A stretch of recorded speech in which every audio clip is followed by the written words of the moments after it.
When I confronted my mom about letting Harvey be alone with Sienna after her surgery, she smiled and said, "He just wants to help." I just stared at her. That was 8 months ago.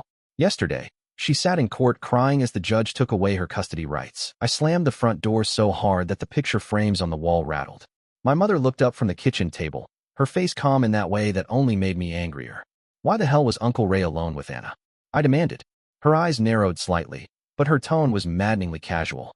"Lower your voice, Ryan. She's fine. You're overreacting again." Overreacting. My sister had just come home from a liver transplant, a surgery that nearly killed her, and Mom had let Ray, of all people, sit with her while I wasn't there. "She's not fine," I snapped. "She's 14 and barely out of the hospital. And you let him stay with her? Have you lost your mind?" Mom sighed, pushing her coffee mug away as if this was some tedious conversation about chores. "He's family. He was just checking on her while I ran errands. Nothing happened. Don't start with this nonsense." I could feel my pulse in my neck. Memories I tried to bury clawed their way up. Mom ignoring me years ago when I told her what Ray had done to me. Back then, I thought maybe I'd imagined it because she never believed me. But now Anna was at risk. "Nothing happened. You don't get to dismiss this like it's nothing," I said, my voice trembling with rage. "You remember what I told you about him. You know what he's capable of. And you still let him near her?" Mom's lips tightened. "Ryan, you need to stop living in the past. That was years ago, and you've twisted it into something it wasn't. Ray has been nothing but helpful since Anna's surgery. You should be grateful someone in this family is stepping up." "Grateful?" I laughed bitterly. "You think I should thank the guy who—" I stopped myself, shaking my head.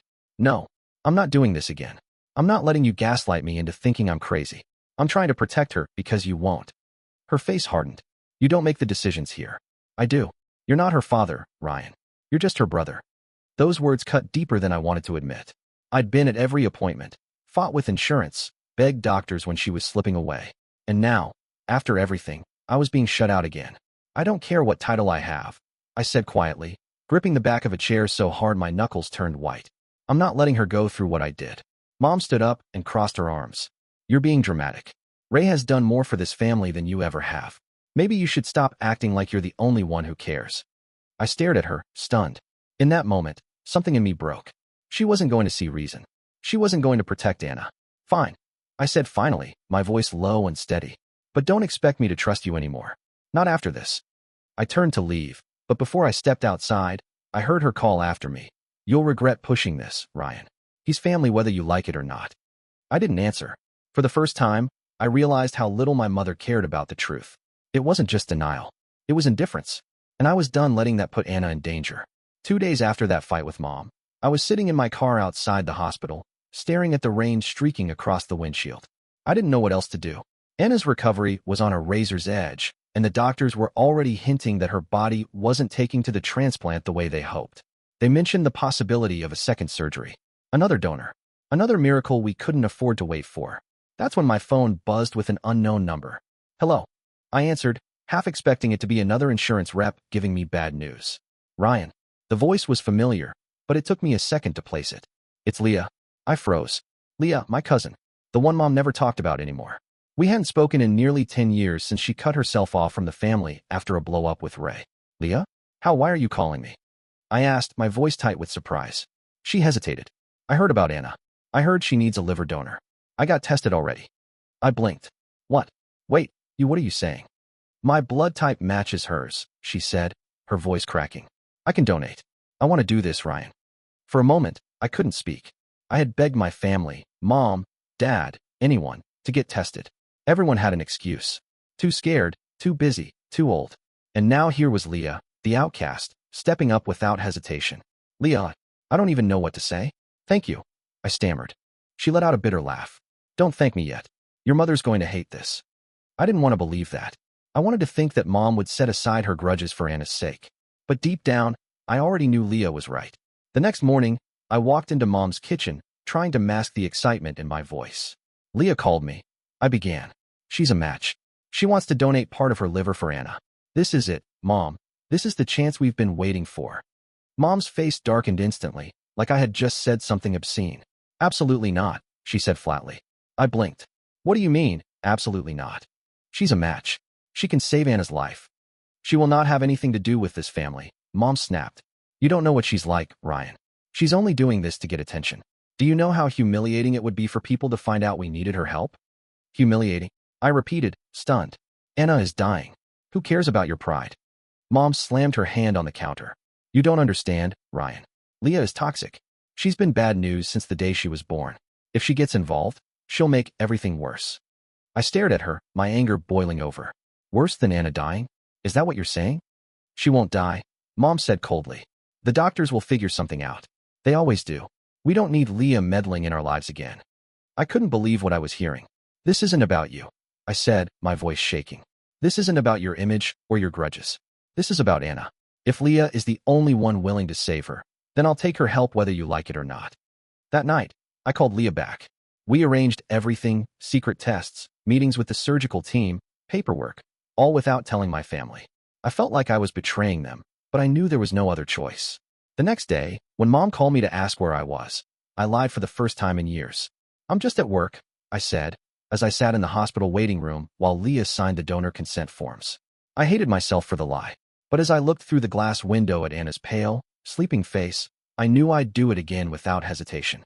The transplant was a success. The doctors told us that Anna's body accepted Leah's liver segment better than they expected, and for the first time in weeks, I could breathe.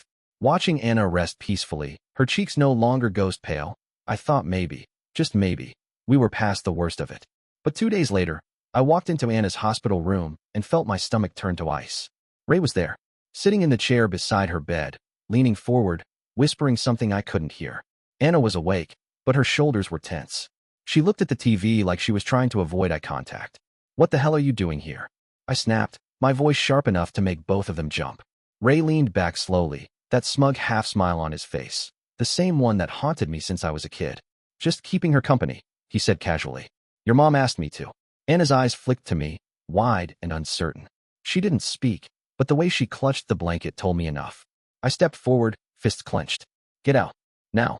Ray's smile widened like he enjoyed my anger. Relax, Ryan. You're acting like I'm some kind of criminal. I'm family. I have every right to be here. I took another step toward him, my voice low and steady. I'm not going to say it again. Leave. He raised his hands mockingly, as if I was the unreasonable one, but he got up and sauntered toward the door. You need to chill, he muttered as he left. When the door clicked shut, I turned to Anna. She looked shaken. Did he say anything to you? I asked softly, kneeling beside her bed. She hesitated. He just asked if I was lonely. Said he missed talking to me. I felt my blood boil. It was the same kind of manipulation he used years ago, subtle, friendly, pretending to care until he found a way to cross the line. I wanted to scream, but I forced myself to smile for her sake. Don't talk to him if he comes back, okay? I don't trust him around you. Anna nodded, her eyes downcast. That evening, I stormed into Mom's house. She was in the kitchen, humming to herself as she put dishes away. Why is Ray visiting Anna? I demanded. She barely looked at me. Because he cares about her. He's been nothing but supportive through this whole thing. Unlike some people, he actually shows up. I couldn't believe what I was hearing. Mom, I told you to keep him away from her. He's not safe. You know what he's done. She turned sharply, eyes flashing. I don't know what lies Leah filled your head with, but Ray is not a bad person. You need to stop dredging up the past and be thankful someone is helping me with all of this. Helping you? I laughed bitterly. He's not helping Anna. He's circling her, waiting for a chance to do the same thing he did to me. Mom's face hardened. Ryan, you sound ungrateful. Ray has done more for this family than you ever have. Maybe if you weren't so full of hate, you'd see that. For a moment, I just stood there, stunned. Then I said quietly, if you won't protect her, I will. Even if it means going against you. Her lips pressed into a thin line. Don't you dare make this a war, Ryan. I'm her mother. I know what's best for her. I walked out without another word, but inside I was shaking. It was clearer than ever. My mother's loyalty to Ray was stronger than her willingness to protect her own children. That night, I sat in my car outside the hospital, staring at the dashboard. I felt completely alone, but one thought kept repeating in my head. I can't let him get near Anna again, no matter what it costs me. 2 days later, I got a call that made my blood run cold. Ryan, Anna's doctor said, his voice careful. Your mother came by earlier and updated some of the medical records. It looks like she filed a legal document granting medical guardianship to your uncle, Raymond Clark. He now has partial say in Anna's treatment. I nearly dropped my phone. She did what? She doesn't have the right to do that. I'm her brother. I've been handling everything. The doctor cleared his throat. She's her legal parent. Unless you have custody or legal authority, There's nothing we can do without her consent. I hung up and sat there, stunned. It wasn't enough for Mom to let Ray be near Anna. Now she was giving him control over her care? It felt like the ground had dropped out from under me. That night, I drove straight to Leah's apartment. She answered the door looking exhausted but concerned. What happened now? I told her everything. About Ray's visits, Mom's refusal to listen, and the guardianship papers. Her jaw tightened. This is exactly why I cut ties with them, she said. They protect him no matter what. You need to fight this, Ryan. The next morning, I was sitting across from a lawyer named Daniel Hoffman, who looked over the documents I'd managed to get a copy of. This isn't good, he said, adjusting his glasses. Your mother is the custodial parent. If she's authorized Ray as a medical proxy, that holds up unless you can prove he's a danger. He is a danger, I said through gritted teeth. I told her what he did to me when I was a kid, but she doesn't care. And now he's circling my sister like a vulture. Daniel studied me for a long moment. Do you have proof? Any record of past incidents, witness statements, anything that would show a history of abuse? I swallowed hard. No, just my word. Then we start there, he said. We'll file a petition for emergency guardianship, but we need to gather every piece of evidence we can. Emails, text messages, anything showing he's manipulating your mother or trying to get close to your sister. And I'd advise you to document every interaction with him from now on. I nodded, my mind already racing. What about my mother? Daniel's tone softened. She's not going to help you. Not if she's defending him this strongly. You have to prepare yourself for the possibility that this will get ugly. Family court cases always do. Over the next week, I became part investigator, part caregiver. Every time I visited Anna, I made sure to record conversations if Ray showed up. I spoke to Leah about her own experiences with him, and though she was hesitant at first, she agreed to give a statement if it came to that. But Mom grew colder with every passing day. She wouldn't return my calls. When I stopped by the house, she refused to open the door. It was like she'd chosen Ray over me, and Anna, without a second thought. I could feel the family splitting apart, one jagged crack at a time. It started with whispers, then turned into a storm I couldn't control. Within days of filing for emergency guardianship, my phone lit up with notifications I didn't want to see. My mother had posted a long, carefully worded status on Facebook about ungrateful children and family members trying to tear us apart during a hard time. She never mentioned me by name, but everyone knew who she meant. The comments rolled in like a tidal wave. You're such a strong woman, Linda. Don't let toxic people ruin your peace. It's sad when your own family betrays you. I wasn't just being painted as the black sheep. I was being painted as a villain. And the worst part? My own relatives joined in. My aunt left a comment saying she'd always known I was trouble. A cousin I hadn't spoken to in years sent me a message telling me to stop harassing your mom and let Ray help. I stared at the screen, stunned. It was like they'd all forgotten why I was fighting in the first place, to protect Anna. The next time I visited Anna at the hospital, I found Ray already there again. He had that same lazy smirk, like this was all just a game he was winning. Thought you'd give up by now, he said casually, leaning back in the chair like he owned the place. I clenched my jaw. Stay away from her, Ray. He tilted his head, feigning confusion. Funny, your mom says I'm family. The doctors listen to me. You're just the angry brother who thinks he knows best. Anna glanced between us, her hands fidgeting with the hospital blanket. She looked tired, caught in the middle of a fight she didn't ask for. I softened my voice when I turned to her. I just want you safe, Anna. That's all. Ray chuckled under his breath. Safe? Or under your control? I wanted to hit him. Instead, I walked out before I did something I'd regret. That night, I sat in my apartment, staring at the stack of legal papers and screenshots I'd collected. I felt like I was drowning in this fight, and I was starting to realize how alone I really was. Leah was the only one who believed me. Everyone else, even people I thought were friends, were siding with Mom and Ray. They posted pictures of them together on social media, calling Ray a hero for supporting Anna. One of my coworkers even joked, I saw your mom's post, man. What's going on with you? I didn't bother explaining. What was the point? Then came the day I realized I was being watched. It started with small things. A black sedan parked near my building for hours. My emails glitching, as if someone had logged into my accounts. Then, one night, I checked my phone and found an unfamiliar tracking app installed. I knew immediately who was behind it. Ray. The thought of him tracking me, or worse, tracking Anna, made my stomach twist. I spent the next hour wiping my phone clean and changing every password I could think of. But the paranoia didn't go away. Every time I walked down the street, I felt like eyes were following me. By the end of the week, I'd stopped answering calls from anyone but Leah. I deleted my social media accounts entirely.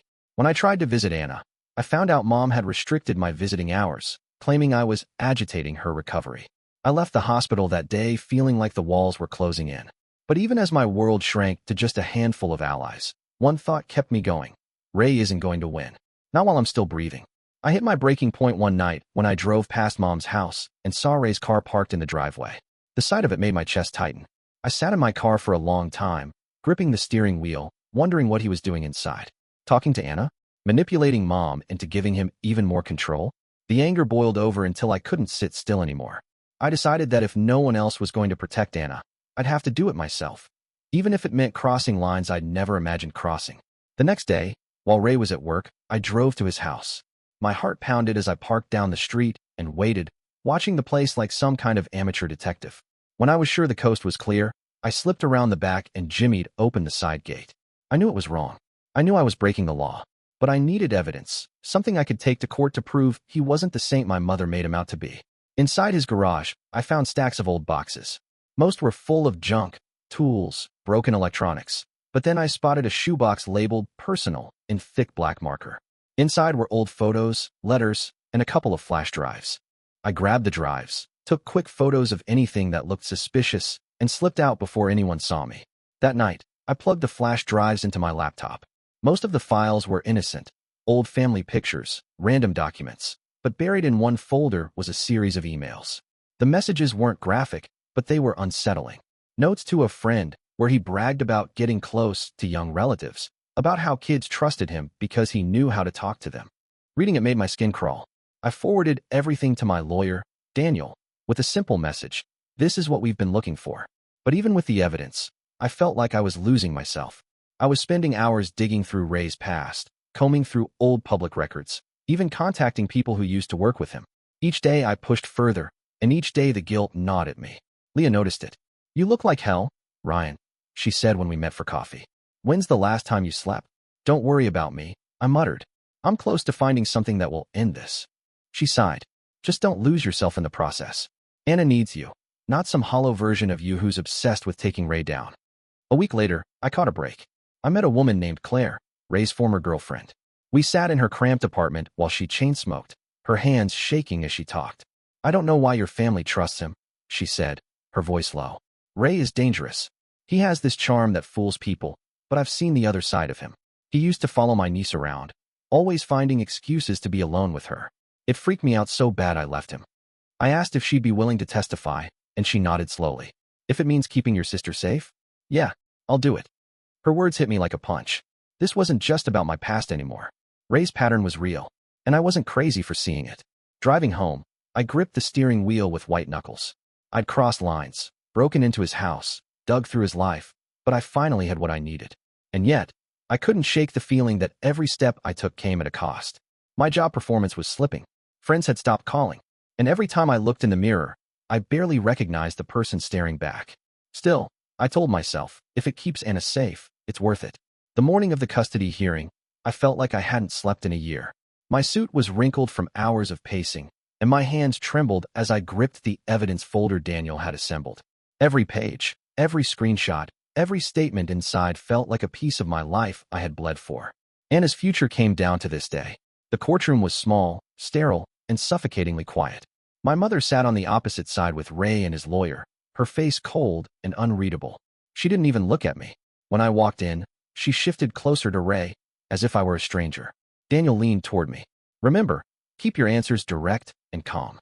They're going to try to paint you as unstable." I nodded, but my heart was hammering so loud I could barely hear him. When the judge entered and called the case, Ray's lawyer went first. He stood tall and confident, his voice smooth like a practiced salesman. "Your Honor, my client has stepped in where the biological family failed," he said. "He's been a constant, reliable figure for Anna during her recovery. Meanwhile, her brother, Mr. Ryan Clark, has acted erratically. He's harassed family members, trespassed, and has shown signs of obsessive behavior." I wanted to shout that it was all lies, but Daniel's hand on my shoulder kept me still. Then they called my mother to the stand. She walked up with her head high, but I saw the tension in her eyes. When she was sworn in, she glanced briefly at me, but there was no warmth. "Mrs. Clark," Ray's lawyer began, "can you describe your son's behavior during this period?" Mom hesitated for only a second. "Ryan, he's always been difficult. Ever since he was young, he's had this need to control everything. He claims he's protecting Anna, but really, he just doesn't trust anyone else. He's been ungrateful, even hostile, toward the people who are trying to help. I felt that statement like a knife. My own mother, under oath, siding with the man who had hurt me. When it was our turn, Daniel called me to the stand. I took a deep breath as I faced the judge. "Mr. Clark," Daniel began, "why are you here today?" I swallowed hard. "Because my sister is in danger, and nobody else will admit it. Ray is not the person he pretends to be. I know this because of what he did to me when I was younger, and because I've seen the way he's been acting with Anna." The opposing lawyer pounced immediately. "Do you have any evidence of these allegations?" Daniel didn't flinch. "We do." He handed the judge a folder with printed emails from Ray's computer and Claire's written statement. The judge's eyes skimmed the pages, her face tightening slightly. Then came the turning point. Daniel stood. "Your Honor, we also have a witness, Claire Monroe, a former partner of Mr. Raymond Clark." The courtroom door opened, and Claire walked in. Ray's face drained of color as she took the stand. "Ms. Monroe," Daniel said, "can you tell the court why you felt compelled to speak today?" Claire cleared her throat. "Because I know what he's capable of. Ray likes to act like he's this charming uncle, but I've seen the way he gets close to kids. I left him because I didn't trust him around my own niece. And after hearing what's happening with Anna, I couldn't stay quiet." Ray's lawyer tried to object, but the damage was done. The judge called a recess after that testimony. I sat at our table, my hands shaking, while Ray glared at me with a hatred so sharp it almost felt physical. Mom didn't look at me at all. She just kept her head down, like the world she'd built around Ray was starting to crumble. For the first time, I felt like I wasn't losing. I wasn't alone anymore. When the judge returned after the recess, the room was tense enough to choke on. She adjusted her glasses, scanned her notes, and then looked directly at Ray. "Given the testimony and evidence presented," she began, "it is clear that there are serious concerns regarding Mr. Raymond Clark's influence over Anna Clark's medical and personal decisions. Effective immediately, all medical guardianship granted to Mr. Clark is revoked. Full custody and decision-making authority will be transferred to her brother, Ryan Clark." I felt the air rush out of my lungs. I hadn't realized I'd been holding my breath until that moment. Ray muttered something under his breath, his fists clenching on the table. Mom reached over, as if to calm him, but he jerked away. Her eyes flicked to me, cold, resentful, and I knew that whatever bond we had left was shattered. The judge's voice cut through my thoughts. "Additionally, Mr. Clark is to have no unsupervised contact with Anna. Any violation will result in legal consequences." I nodded silently, my throat tight. It was over. I'd won. When I got to the hospital that night, Anna was asleep, her chest rising and falling gently. I pulled a chair up beside her and sat there for a long time, just watching her breathe. For the first time in months, I felt like she was safe. Leah showed up later with takeout in her hands. "You did it," she said softly, setting the bags down on the table. "You actually did it." I smiled faintly. "Couldn't have done it without you." She shrugged, though I could see the exhaustion in her face. It was the right thing. For Anna. We ate in silence, both of us too drained to talk. For me, the victory felt hollow, not because I wasn't relieved, but because I knew how much it had cost. 2 days later, I went to Mom's house to pick up Anna's things. She opened the door just wide enough to glare at me. "You're proud of yourself, huh?" she said, her voice brittle. "Dragging this family through court, humiliating us like that." I tightened my grip on the duffel bag I carried. "I'm proud I kept Anna safe. That's all I care about." She scoffed. "Safe? You've poisoned her against her own family. You think she'll thank you for that?" I stared at her for a long moment, feeling both anger and sadness welling up. "I don't need her to thank me. I just need her to have a chance at a normal life. One that doesn't involve Ray." Mom's lips pressed into a thin line. She didn't say goodbye. She just shut the door in my face. Back home, Anna was sitting on the couch when I returned, bundled in a blanket with her hair still messy from the hospital. "Did you get my stuff?" she asked. "Yeah," I said, setting her bag down. "You're home now, kiddo. You don't have to worry about him anymore." She gave me a small, tired smile. "Thanks, Ryan. For everything." Her words were simple, but they undid me. I sat next to her, and for the first time in months, I let myself relax. The road ahead was still uncertain. There would be therapy sessions, doctor visits, and the long shadow of everything we'd been through. But as I watched Anna lean her head against my shoulder, I knew one thing for sure. I'd burned every bridge I had to keep her safe, and I would do it again without hesitation. For the first time in years, I didn't feel like a scared kid fighting a ghost from the past. I felt like her brother. And that was enough.